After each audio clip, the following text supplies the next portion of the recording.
that intro.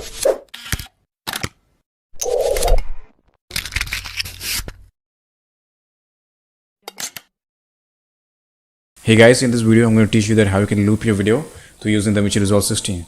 So let's do it. So just import a media clip to the timeline and press on loop, and that's it. Your video is now looped. Let me show you. Now at this point, if you don't want to loop like this, you have an alternative option as well. Just turn this off loop and select your clip, hold down the Alt from keyboard and drag it to the right. There you go. You have a duplicated item. Let me play for you guys.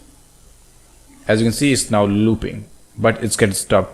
To make it more loop, just hold select this clip by selecting your mouse, hold down the Alt key from your keyboard and drag it to the right, and there you go.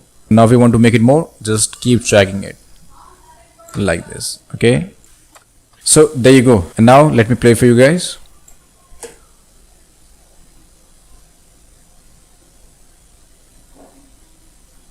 So there you go. This is the video for you guys. Hope you guys enjoyed it. Don't forget to give this video a thumbs up, share with your friends, and I will catch you inside my next one.